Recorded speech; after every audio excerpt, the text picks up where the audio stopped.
प्रदान करें। सर। सम्माननीय मुख्यमंत्री महोदय, कृषि मंत्री महोदय, परिवहन मंत्री महोदय, परिवहन राज्य मंत्री महोदय, कृषि राज्य मंत्री महोदय, माननीय विधायकगण, मुख्य सचिव, 15 मार्च से हमारा प्रदेश कोविड की गंभीर चुनौती का सामना कर रहा है। माननीय मुख्यमंत्री महोदय के नेतृत्व में राज्य सरकार ने कोविड के नियंत्रण का जो बेहतरीन प्रबंधन किया है, उसकी देश और दुनिया में काफी तारीफ हुई है। वर्तमान में कोरोना संक्रमण की साप्ताहिक दर को दिया गया है। 2 दिन पूर्व ही मुख्यमंत्री महोदय ने जोधपुर वासियों को करीब 154 करोड़ रुपए के विकास कार्यों की सौगात दी और आज फिर 115 करोड़ रुपए से अधिक के 20 विकास कार्यों की सौगात जोधपुर को दी जा रही है। प्रयास किए जा रहे हैं। प्रदेश को विकास के पथ पर तेजी से आगे बढ़ाने की सकारात्मक सोच के साथ ही माननीय मुख्यमंत्री महोदय ने इस वर्ष के बजट में विगत 2 वर्षों के बजट की तुलना में अधिक प्रावधान किया था। इतना ही नहीं, वित्तीय वर्ष 12 प्रिंसिपल सेक्रेटरी सीएम एवं अन्य अधिकारीगण, डीपीओ एवं सज्जनों, आज पुलिस विभाग के लिए बहुत ही खुशी का मौका है कि जो विकास किया गया था, राजस्थान पुलिस हाउसिंग कॉर्पोरेशन द्वारा इसका निर्माण कार्य 2018 में प्रारंभ किया गया था, जो पिछले साल निर्माण पूरा हुआ है। इसका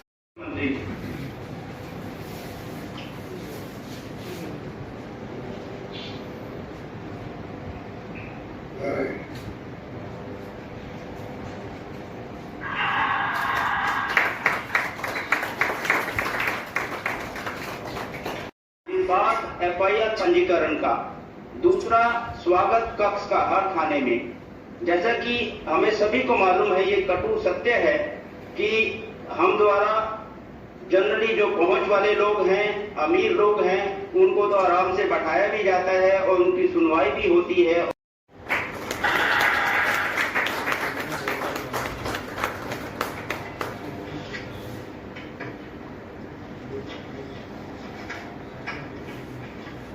इसी कड़ी में निवेदन करना चाहूंगा कि वर्ष 2013 में टूरिस्ट पुलिस स्टेशन जोधपुर कष्ट करेगी।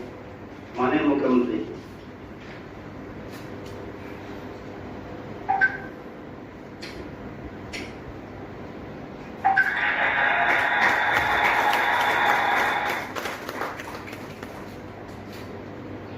धन्यवाद सर। पुलिस की ओर से इतना ही सर।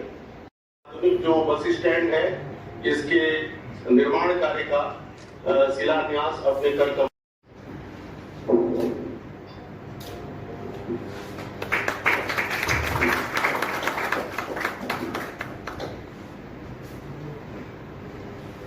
बहुत बहुत धन्यवाद सर। तो कार्यक्रम को आगे बढ़ाते हुए सर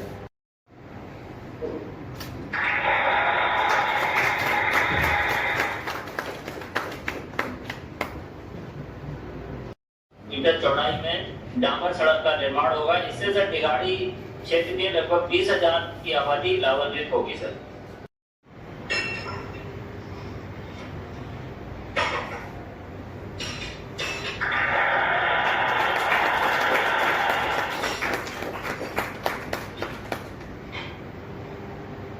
धन्यवाद सर। इसके आगे सर सूर सागर विधानसभा क्षेत्र का एक कार्य है।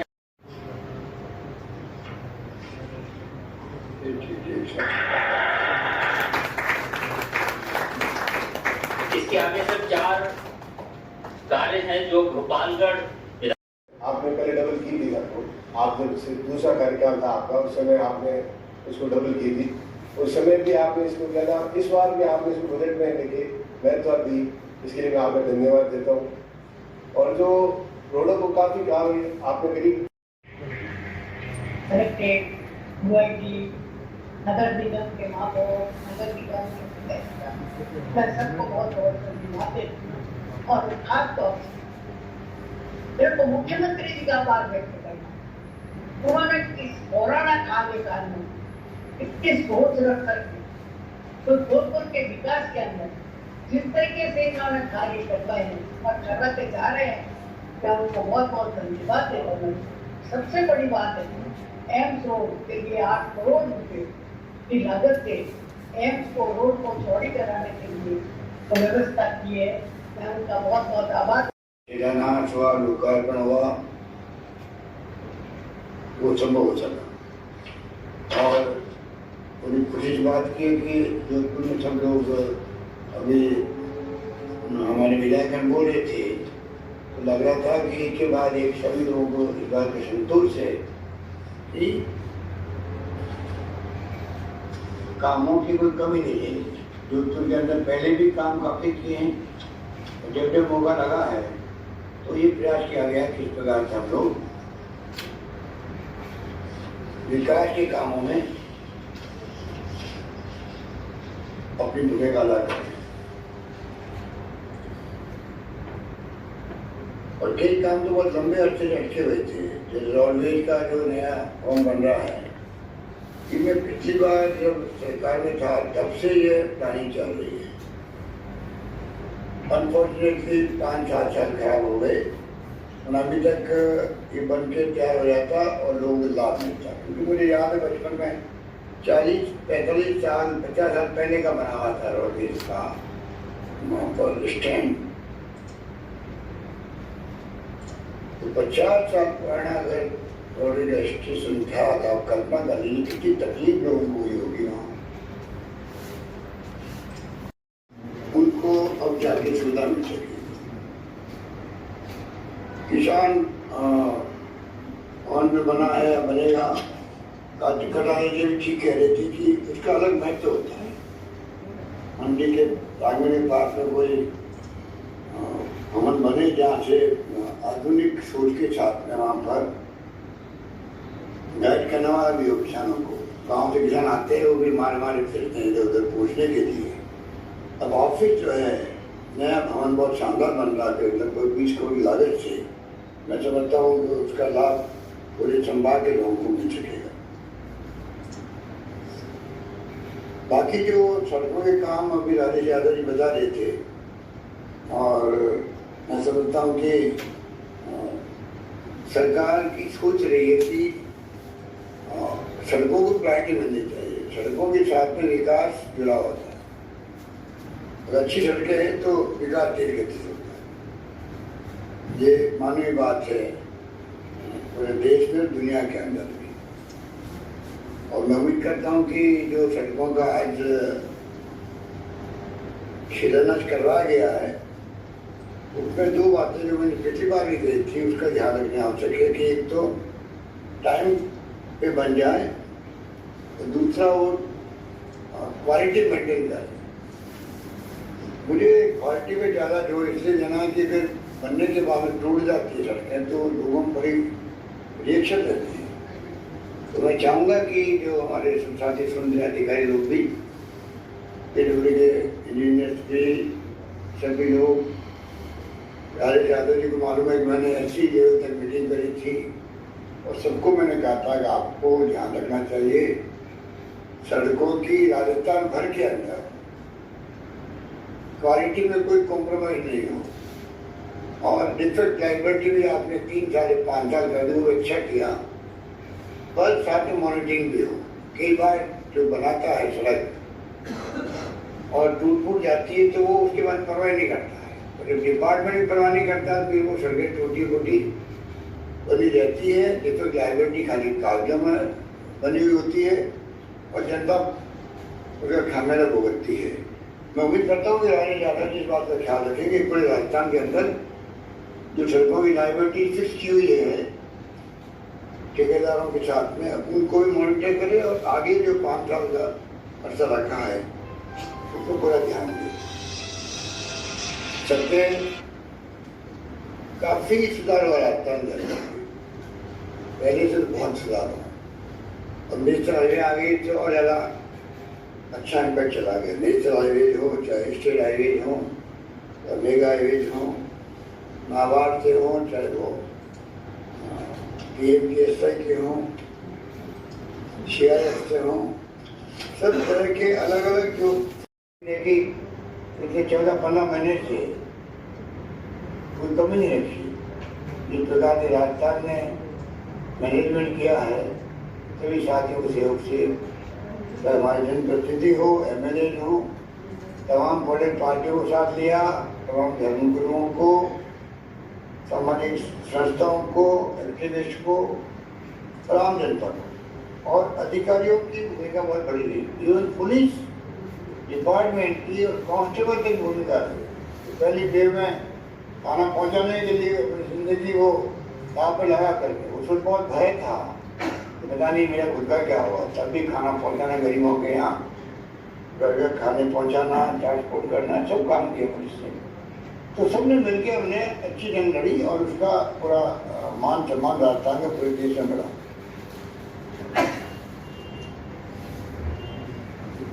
थाने के बारे में जो डीजी साहब ने और अभय कुमार जी ने कहा और गिरिधारी जी ने ठीक कहा कि ये फैसले बड़े अच्छे नहीं फैसले हैं, क्योंकि आप अगर थाने में जाओ, डीजी साहब ने खुद स्वीकार किया कि भाई कई बार जो लोग जिनकी बैकिंग होती है, साधन संपन्न होते हैं, उनकी तो सुनवाई हो जाती है, ह्यूमन साइकोलॉजी होती है, उनका बिठा भी देते हो, चाय पिला देते हो, बात भी ढंग से करते हो, एफआईआर लॉन्च भी कर देते हो, मतलब गरीबों को तो खड़े खड़े मार भेज देते वहाँ पर, स्थिति बिगड़ी हुई रहती है। और ये दो काम ऐसे हुए हैं, ये तो कंपल्सरी कर दिया एफआईआर, और मुझे पता था संख्या बहुत बढ़ेगी, बदनामी भी होगी सरकार की, संख्या बढ़ गई, हमारे विपक्ष साथी बोलते रहते हैं, और मैं उनको बताता हूँ कि संख्या बढ़ना कोई फर्क नहीं पड़ता है, लोगों को न्याय सुनिश्चित होना ज़्यादा जरूरी है, चाहे वो गरीब है, दलित है, पिछड़ा है, कोई है, न्याय सुनिश्चित होने में कॉन्फिडेंस बढ़ता सरकार से, और ये बहुत अच्छा फैसला हुआ। और अब फैसला को पूरे सभी जगह मानने लग गए लोग, सब समझ भी गए, स्वागत कर, ये भी एक्स्ट्राऑर्डिनरी फैसला है। कम से कम आम आदमी जाने से घबराता था थाने के अंदर भी, अब देखता है अगर स्वागत कर बनाया थाने के अंदर, इतना तो कम से कम माइंड सेट बदला होगा थानेदार साहब का भी और कांस्टेबल का भी। कितना मील के पत्र साबित होंगे जोधपुर के विकास के लिए? कि आपको सबको विदित है कि माननीय मुख्यमंत्री महोदय द्वारा जोधपुर के अंदर कोरोना के साथ साथ अब विकास कार्यों को गति देने हेतु लगातार मार्गदर्शन मिल रहा है, दिशा निर्देश मिल रहे हैं। उसी की कड़ी के अंदर चाहे 3 जून को जोधपुर डेवलपमेंट अथॉरिटी के 27 ऐसे कार्य जिनकी कुल लागत 150 करोड़ से ज़्यादा थी, या आज 6 जून को 4 विभागों के कार्य जिसमें गृह विभाग, कृषि विभाग, पीडब्ल्यूडी और इसके साथ साथ कृषि विभाग, इन चारों विभागों के तकरीबन 20 से ज़्यादा ऐसे कार्य थे जिनका 116 करोड़ रुपए की लागत थी। उन कार्यों का शिलान्यास और लोकार्पण किया गया है। आगे आने वाले समय में और भी ऐसे कई हमारे शिलान्यास के कार्यक्रम हैं जो कि बजट घोषणाओं के बाद से हम लोग जिनके ऊपर कार्य कर रहे हैं।